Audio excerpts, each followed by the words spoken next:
stimulating discussion today. We're going to talk about social connections, something that a lot of people don't realize as very essential for your health, but it is. All right, and to help us explore this, we're going to look at the blue zones. All right, and if you're not familiar with the blue zones, we're going to get you familiar today, and with this term Moai. All right, so we're going to explore what that is. Okay. So here you see, this is Dan Buhner, and Dan Buhner is a National Geographic Research Fellow in the mid to early 2000s. He was given the assignment of looking at for some of the world's longest living people. And he found them in 5 geographic locations across the world.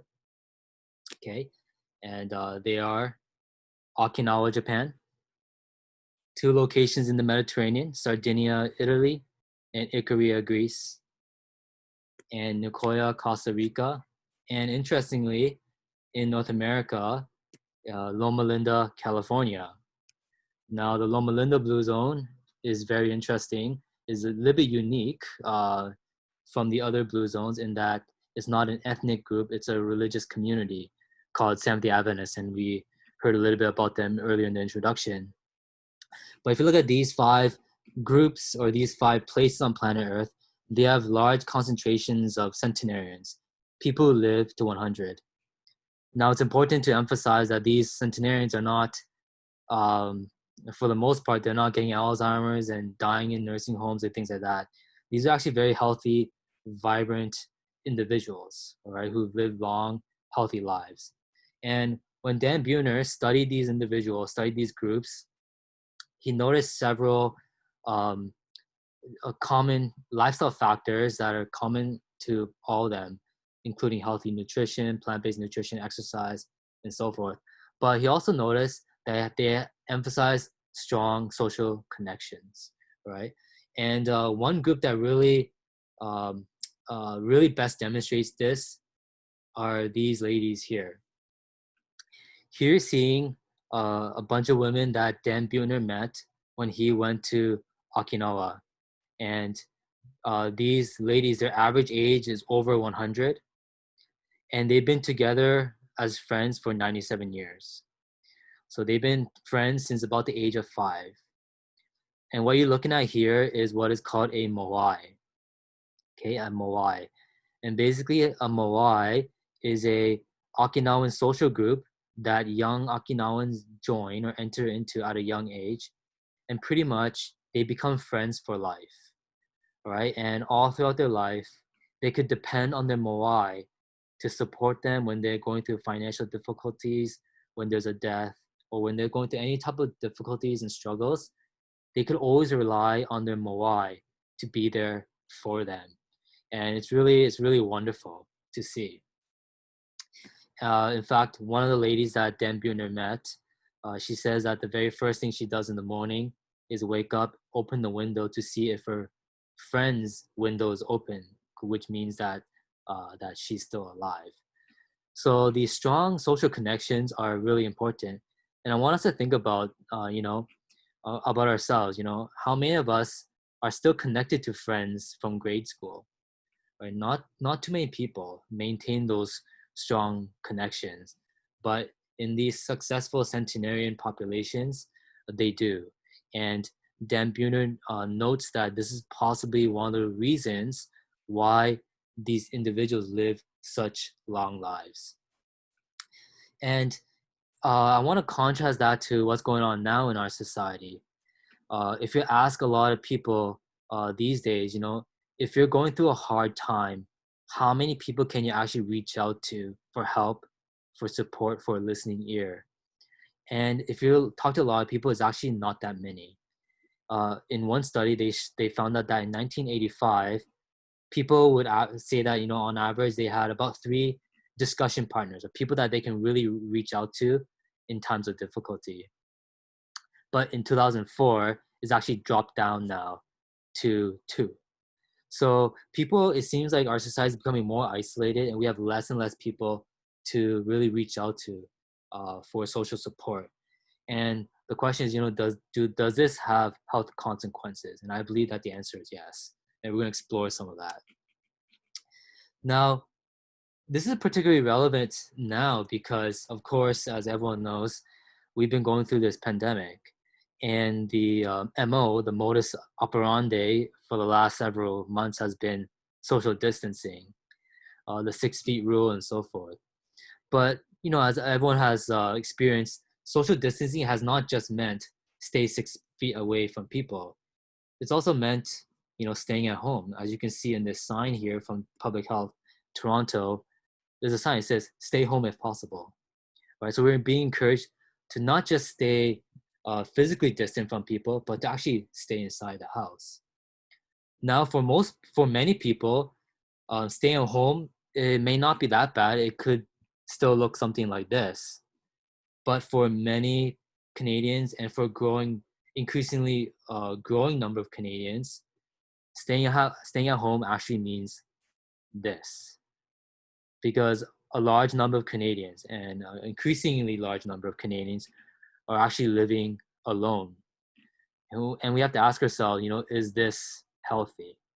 Right? We could be trying to tackle one issue, but perhaps aggravating another issue. Can you imagine staying at home for months and you're the only one inside your home?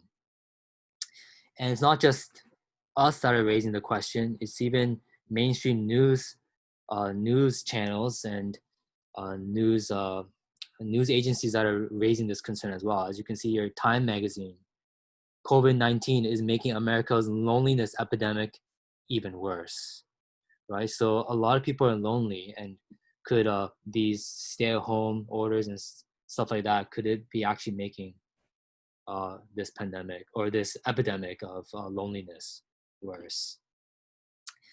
And I think people have to recognize that loneliness is an issue and is very prevalent. If you get obesity, sedentary behavior, loneliness, and cigarette smoking, and you ask the average person which is more prevalent, many people might say, obesity or maybe sedentary behavior. But, it's actually loneliness. There's more people that are lonely than people that are obese. There are more people that are lonely than people who are physically inactive, and so forth. Right? So loneliness is a big issue, and it has consequences for our health. So for example, when people are lonely, it activates the stress response, the so-called HPA axis, and it releases a lot of cortisol, which has too much cortisol can have really negative effects on your body, promote inflammation, and so forth. They found that feeling isolated and lonely increase the risk of death. So those who say that they feel a high level of isolation, it increases their risk of death by 26%. Those who say that they feel very lonely, high levels of loneliness, it increases the risk of death by 14%.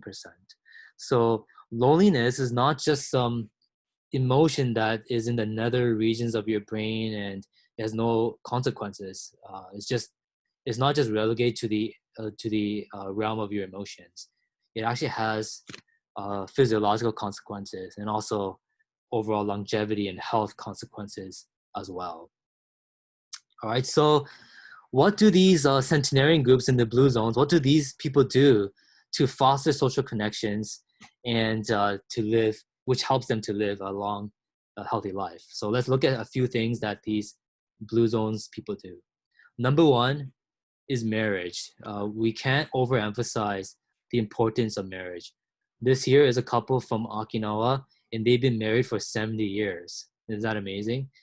Can you imagine being married for 70 years? But here they are. They've been married for 70 years, and it looks like they're happy.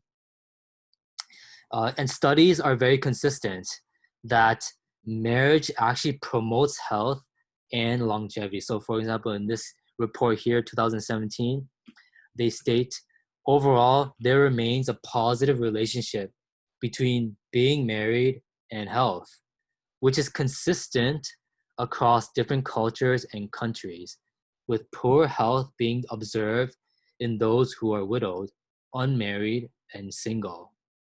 Those who are married have fewer hospital admissions, shorter hospital stays, and are less likely to move into a nursing home. So the scientific evidence is quite consistent in this matter that marriages that people who stay married, they tend to have longevity and health benefits. Okay. Now in this study here, they looked at about 3,000 Belgian centenarians. So people who lived to 100 and they're from Belgium. And they noticed that a good number, a good percentage of them remain or were still married by the age of 60. So 80% of women and about 95% of men. All right. And so uh, consistently centenarians, they're not individuals that are getting married, but then they get divorced at age 40 or like 50. Right. It seems like they are able to stay married, and this has social and health benefits. All right. And particularly for men, science has shown that marriage is actually very beneficial for males, which is interesting. All right. Here you see this is a couple from the Ikaria, Greece Blue Zone, and you can see they're married. This is from another study here. It says being married and living with one spouse is favorable for survival, especially for men, a result that agrees with long-established findings on people aged 65 and older. There are different paths to becoming a centenarian, and marital history, and I'm not sure what that says, trajectory are important factors associated with a longer life and becoming a centenarian. So being married promotes longevity. Okay, that's consistent. Okay, and one reason is because when people are married, they have stronger social bonds, right? And also their social network increases. So if you're married, for example, a man, if he marries a woman, then he connects with the woman's social circles, right? And same with the other way, the other spouse. So whoever you're married to, you connect with their social network, so your social networks actually expand. Also, marriage is good for financial resources as well. As you share financial resources, and finances and economics promotes health and longevity as well. So there's a lot of different reasons why marriage promotes health. Now, someone may want to ask a question about cohabitation, and I'd be happy to answer that question. It's very interesting what scientists are finding out about cohabitation. Cohabitation seems to be better than living single, but it's not as beneficial as actually being married, which is very, very interesting. So maybe someone want to ask that during the Q&A session. Okay. Now, Katie Hodgson, she was covered in a Time magazine article regarding COVID-19. And she's 41-year-old teacher in America, and she was divorced. And she says that, in the beginning, she kind of enjoyed her singleness, her being able to be independent and not being stuck in a unhealthy marriage. But it's very interesting what she says about the experience afterwards. Look what she says here. This is Time magazine. As much as I have valued my independence in the past year, it's finally hitting me that I would like to curl up on the couch with somebody at night. Isn't that very fascinating? So, I think humans are wired for marriage, and it doesn't mean that everyone needs to get married, or that if you're single that you can't live a healthy life. Absolutely not. But the trend is that marriage seems to promote health. All right. What are other things that these Blue Zone centenarians do? Another important thing is intergenerational connections and putting the family first. All right. So intergenerational connections and putting the family first. This is from the Blue Zone's website. They say successful centenarians in the Blue Zones put their families first. This means keeping aging parents and grandparents nearby or in the home. All right. So especially for the elderly and seniors, when they're isolated, they generally do not do well. But when they stay close to the family, being around the grandkids and their own children and so forth, it really it really, really helps them. And it's also beneficial for the grandkids as well. Now, it doesn't mean that the grandparents have to be right in the home, but these centenarian groups, they have their families usually stay close by, and they could rely on each other for the social stimulation and so forth. And that seems to really promote health and longevity, right? And this is quite different from what we're seeing today in our society, where seniors are increasingly more isolated, and the families seem to be more disconnected. And I don't think in the long term, I don't think this is really going to be health promoting for us, for our society. This is an interesting individual here. She's a centenarian from the Nicoya Blue Zone, and Dan Buhner asked her, what are some of the things that you think helped you live such a long and healthy life? And one of the things she says is she puts her family first. So these Blue Zones individuals are very, very family oriented. All right. Now, having strong social support is actually very beneficial at a physiological level as well. So, for example, people who sense strong social support networks, they tend to have better immunity, which is very interesting. They have better immune profiles. Okay. When Dan Buhner went to Sardinia, the Sardinia Blue Zone, he asked a daughter of a centenarian, why do you think your mother lived such a long life? And without missing a beat, she said, grandchildren. It's about loving and being loved. So as you can see, there's that the social bonds is being recognized as very important, especially for seniors, as a part of longevity. All right. This is Kamara Nakazato, and if you get Dan Buhner's book, you could read about her. She's a very fascinating individual, 102 years old, with her great grandchild. All right, so that must be wonderful. In fact, Dan Buhner asked her, what it feels like, and she said, it's like being in the heavens, which is very wonderful, I think. All right, now, people who say that they feel lonely, it actually has an impact on your DNA as well, which is very interesting here. So you see here a picture of your DNA. The X-shaped thing there is your DNA, and you see at the ends of the DNA, you see what are called telomeres.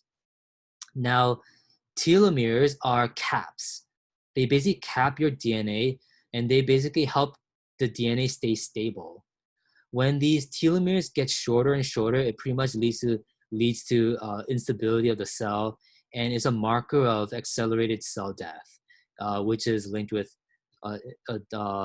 shorter longevity. All right, and what they noticed was, this is very fascinating. They noticed that those who say that they feel more lonely, they could look at the telomeres of these individuals, and their telomeres are actually shorter, which is very, very interesting.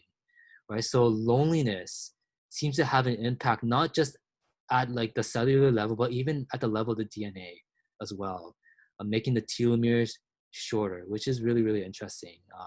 And one reason for that may be because people who are lonely, they might be more stressed, more inflammation, and inflammation causes your telomeres to shorten. So really, really fascinating connections between our social health and even our physical health, even at the level of the DNA, which I think is very, very, very, very fascinating. So intergenerational connections and family bonds, these are something to think about as well. All right, moving along here. Frequent social gatherings.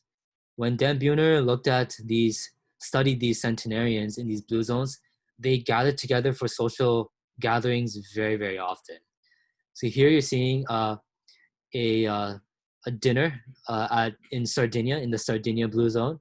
And you can see here at the head of the table is the elder of the home, and you can see this is the extended family. And it's not uncommon in these blue zones to have dinners like this quite frequently. And you could imagine the strong social bonds that are formed when you gather like this several times a month, even several times a week. In the Seventh-day Adventist Blue Zone, social gatherings are very important. In the Seventh-day Adventists, they're a Christian group, and they go to church on Saturday. And many churches, every Saturday they do what is called a potluck. So people bring food and they share a meal together, which is a very important part of the Seventh-day Adventist church culture. And you can see this is a Seventh-day Adventist potluck, and you can see all these different foods. People get their lunches, and they go and they eat and they socialize. So again, you can see even in the North American Blue Zone among the centenarians, social connections are very, very important. And what's interesting is that many of these Seventh-day Adventists, they'll go after their lunch, they'll go back home, then they'll have an evening potluck, and where more friends will gather together, and they'll eat again in another social setting. And this happens every single week, which you can imagine really strengthens social bonds. They found that individuals with strong social connections might have larger portions, larger parts of the brain might be larger. So, for example, in this study, they looked at Korean seniors, and those who report to have stronger social connections, parts of the brain, for example, the amygdala, were actually larger, which is very, very interesting. Which kind of makes sense. If you're more socially engaged, the neurons stay more connected, they don't die off, and so you maintain the brain mass. So again, you see social your social health linked with physical health. It has physical effects on your body. All right, and moving on here, the other important thing is practicing hospitality. So we were saying that that social connections are very important, and meeting together and things like that. And instead of waiting for other people to invite you to their home, it's important to be hospitable yourself. So invite people to your home. And this is something that the Blue Zone centenarians practice quite regularly. So for example, this is Elizabeth Lopez, and she's a psychologist who's referred to in the Blue Zone's book by Dan Buettner. And look what she says here. They also tend to have large number of visitors that they receive almost every afternoon. Think about that. These centenarians entertain visitors almost every afternoon, which is very different from us here in North America, right? We're very private, whereas these individuals, they're very social. Moving on, which she's continued, which is both a physical and psychological safety net. Here you see, this is a centenarian from the Nicoya Blue Zone. Her name is Panchita Castillo, still alive at 109. And every single day, she wakes up early in the morning and makes breakfast for her 80-year-old son every morning. So her son goes to her home, to mom's home, and eats mom's food. And even at the age of 109, she's practicing hospitality, cooking food for her son, which is really something that I think is kind of a lost art in our society today. Again, the Seventh-day Adventists do the same thing as well. At a potluck, many churches, you're expected to contribute to the potluck. So you're practicing hospitality. All right. Okay, moving on here. Now, the last thing I want to talk about is redefining retirement. It's very interesting. When Dan Buettner studied these centenarians, they actually don't really retire, many of them. They actually stay very active throughout their life. They don't retire from work and then just vegetate in front of a TV screen. They actually stay really engaged in society, which is very, very interesting. So for example, I think one of the best examples is Dr. Ellsworth Wareham. Dr. Wareham is from the Loma Linda, California Blue Zone.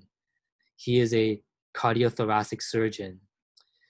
He practiced, he was doing surgeries all the way until his mid-90s. Isn't that amazing? So think about it. You are going on the operating table and you're told that your surgeon, at least one of your surgeons, is going to be someone in his mid-90s. But this guy's sharp, he's healthy, He lived a very long life. I believe he lived to 104 years old. But as you can see, these individuals, a lot of them, they're not retiring at age 65. They're still staying engaged, which helps the mind stay sharp, which helps you stay socially engaged, even physically engaged as well, which I think is overall really, really health promoting. Here you see in Okinawa, a karate master, very elderly individual, but practicing or at least transmitting the art of karate to the younger generation. Dan Buhner, in his book, he says here, older people don't retire on Sardinia as much as they shift jobs.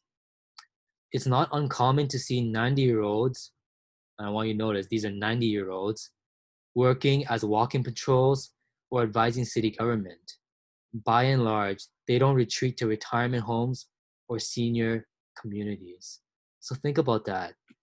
90-year-olds, walking patrols, advising city government at the age of 90. But that's very, very different. And I think just that mindset of staying engaged, I think really might contribute to that. In Okinawa, they don't even have a word for retirement in their dialect. Isn't that interesting? They have no word for retirement, which is very fascinating. This is Okinawan guy, 105 years old. Right? He's taking in the sun.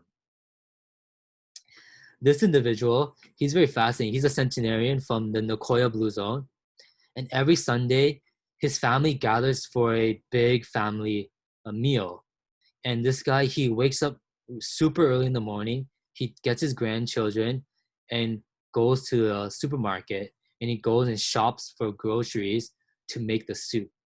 And even at over 100 years old, this guy still feels the need to contribute to his family gatherings. And so he wakes up, goes to the market, gets the groceries, and prepares this soup, which is a very different attitude from what we often see in society today. Okay.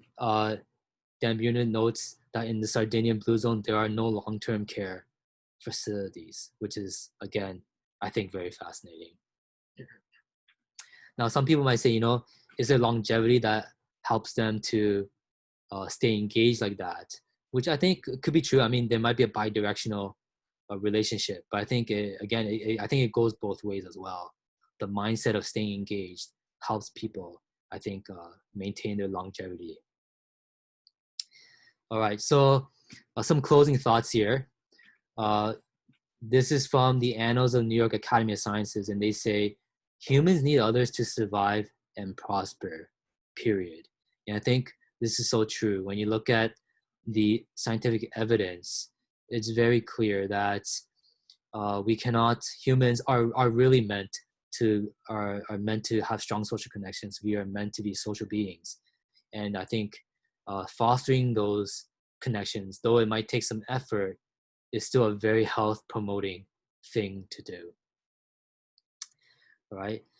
This is a doctor in Ikaria, Greece, the Ikarian Blue Zone. He says, it's not a me place, it's an us place, which is very different, right, from North America. North Americans, we're very individualistic, which is okay. I think there's nothing really wrong with that, but we can't also lose the fact that, there has to be also a sense of us as well. I think that's very, very important. All right, now just to bring this home, increasingly what we're seeing is that Canadians are more and more isolated. In 1981, 1.7 million Canadians lived alone. According to the latest statistics, in 2016, that number has jumped to 4 million Canadians who are now living alone, which is, I think, something of concern for us. Okay, you can see here the percentage of one-person households in Canada. As you can see, the numbers are jumping from 1951 all the way onwards. You can see that graph is going up and up and up. More and more people are living isolated lives, which is not good. The average family size in 1901 was 5. In 2016, it's about 2.5. Okay, I don't know how you get half a person, but in any case, that's what the numbers are. But in any case, basically the point is the family sizes are shrinking as well. All right. So of course, there's economics that are involved in that and so forth. But again, when it comes to social health, perhaps maybe this might have consequences for us. Who knows? In this paper, this is some scientists raising the alarm about loneliness in COVID-19. And here they say the time to act is now. Advancing social connection should be a local and national public health priority. Okay, so social connections should be a local and national public health priority. And I think if you look at the scientific evidence, they are not off the mark. They are spot on. Social connections really needs to get more attention than it is getting. So to end off here, I just want to ask all of us here on the line today, how is your Moai? How is your social connections? How is your bonds with your family, with your children, your extended family, your friends, and so forth? And even during time of COVID, we have to try to make some effort to stay socially connected. I think that's really, really important. I'm glad that Lifestyle is Medicine is doing this series on love is medicine. I think this is something that really, really needs to be discussed. So thank you for the opportunity to share. And Daniel, I'll be open to taking some questions if there are any at this time. All right. Thanks so much. That was a great presentation. So yeah, we're open to questions. If you have a question, please throw it into the chat box and we'll try to get to as many as possible. If you are on Facebook, please put them into the comments and we'll try to get to them as well. So Dr. Cho, why don't we just start with the cohabitation question? Let's just start with that. And I'll try to scroll through here and find the questions. Yeah, so now, obviously, I'm not an expert on marriage, as you could probably appreciate. I'm a doctor. I'm not a marriage expert. But if you look at some of the science that's coming out, studying marriage, it's very fascinating. What the trend that I'm finding as I read the literature is that cohabitating is better than living alone. So as an adult, right? If you're cohabitating, actually better than living alone.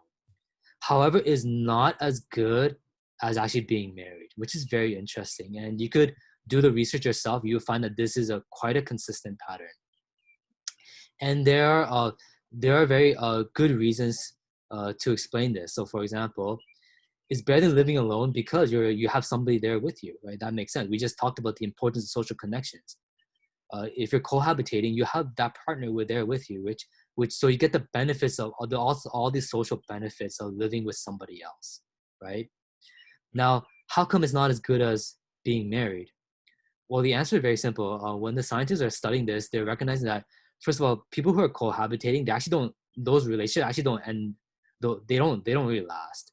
I think one report said that they last on average like 3 years, something like that, and they're actually more stressful. Cohabitating relationships are actually more stressful than married relationships, right? They also tend to they might not reap the financial benefits of marriage. So when two people get married, they tend to share financial resources. There's more of a emotional bond and more of a commitment there because of that bond of marriage. And of course, finances is a big contributor to overall health. But when people are cohabitating, what they're noticing is that the incentive to actually share financial resources is actually not as strong because the commitments are actually not as strong. So they often do not reap the financial rewards that marriage often brings. So these are some of the dynamics. Of course, there needs to be more research on this, but these are some of the dynamics that they're finding. So really, marriage is really what's connected with overall health and longevity, not so much cohabitation, though it is better than just living the rest of your life single, right? So yeah. Okay, thank you. We have a question from admin. how about basically it's I think sex differences. What about the difference between men and women? Men are less social and more interested in things, and women tend to be more social and more interested in people. I think it's a generally recognizable pattern. So any sorry, I mean I can't recall when you put that in or in reference to which slide, but um, Dr. Chen, your thoughts on sex differences or gender Yeah, differences? I'm not too aware of the how sex differences might play into the effects of social relations on men and women.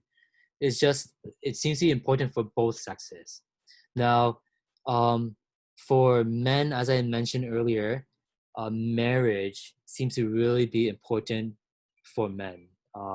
You could read the scientific literature, and it's quite consistent that marriage is very, very beneficial for men. So, as men, being married, there's something beneficial about that. Maybe we eat better, and I don't know, but yeah, we can say that we're less social and so forth. But when it comes to in the realm of marriage, men seem to really benefit from marriage. So yeah, I think men and women they bond. Generally speaking, they bond differently. You know, men like to do things together, but that is a form of social connection. And so we're not just talking about just sitting down and sipping tea and talking for hours on end. That's not what we're talking about. We're talking about engaging with other people, right? And I think that component is very, very important, which you don't really get if you're just at home vegetating in front of Netflix, you know, just watching Netflix over and over and things like that. You don't. That's not what we're talking about here. We even as men, we need to be engaging with other people, whether it's playing sports or whatever it is that we like to do. That tangible connection there is really, really critical for both men and women. So yeah. Okay. Yeah, I've heard that when senior men, when their wives pass away, they often decline very quickly, Yeah. but not the same for women. Um, yeah. Yeah. We have a question here. It's a great question, very relevant to what's happening. Any recommendations for us to socialize without defying the physical distancing protocols? Yep. I don't know who asked the question, but that's a great question. So yeah, it's from Della. Thank you, Della, for joining us. Great question. Yeah, great question, Della. I'm not gonna promise you I have good answers, and because right now, you know, we really do have to weigh the cost benefits, you know. It's a very hard one, and you know, a lot of people are connecting virtually. What I read some studies where they found that seniors who connect virtually, they actually still get very good benefits, social benefits, whereas young people who are consistently on mobile devices, they actually seem to do worse. But for seniors, even connecting virtually seems to really, really be beneficial. So that might be something that you might want to do. Um, Even if you're meeting friends face to face, you know, as I'm walking and running out in my neighborhood, you know, I see people who clearly they don't live together, but you know they're out there in the porch talking, but you know they're maintaining that 6 feet rule and things like that. So maybe that's something that you want to do. Doesn't mean that you can't meet with people face to face, but you can still do so while still maintaining that distance, right? So yeah, stuff like that. But you know, right now we are in a very difficult situation, and honestly I don't have very good answers regarding that. I think we just have to do the best that we can, given the situation. Yeah. Yeah. Yeah, there's a comment here saying that in Ontario, people can start gathering. I think in Ontario, it's like 10 groups of 10 or something like that. Right. So yeah. Here in Toronto, I'm not sure where how it is in other places. Maybe those on the line, if you have any suggestions or ideas for Della and the rest of us, feel free to share with us in the chat. Um, so yes, this talk is recorded. You could go to Lifestyles Medicine Facebook page and you could check out the live stream there. Um, I think we have a comment from admin. I think this was said when you were talking about the cohabitation. Just a comment saying, but half of marriages don't last either. So we know that divorce rates are quite high as well. So Yes, that's a great comment. So marriage is beneficial when people stay married, right? So those marriages that stay that kind of endure, those confer wonderful health benefits.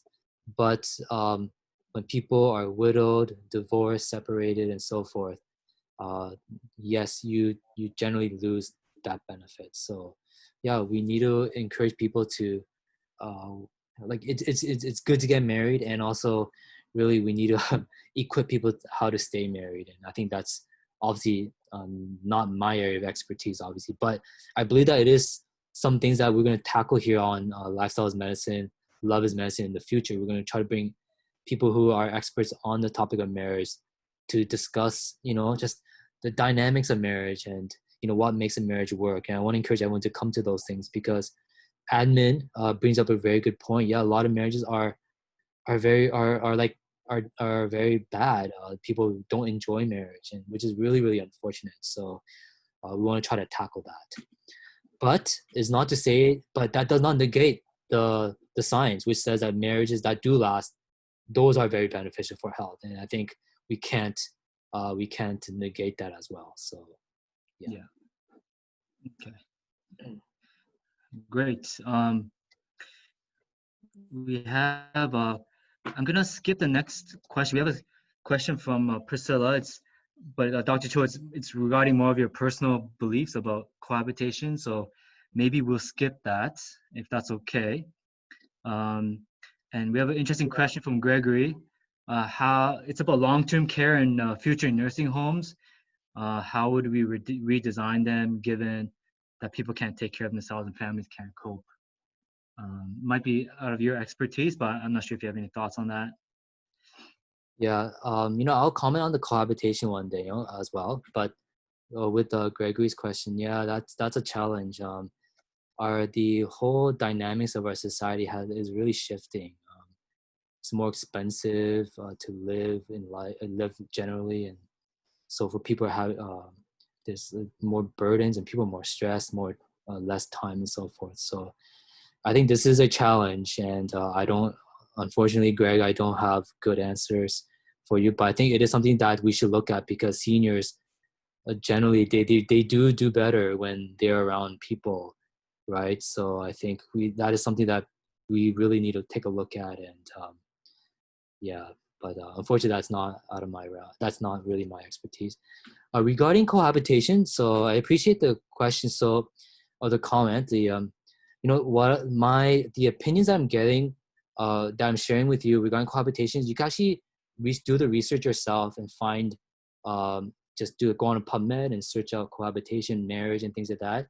And these are some of the things that they're finding. So I want to encourage everyone who's interested in that topic, because I know it could be a little bit controversial, but just do a search. Now, there are conflicting findings, right? But this is the pattern that I'm seeing in the scientific evidence. So I want to encourage everyone to kind of go out and do your own study, which is everyone should be doing your own research, and I will encourage everyone to do that.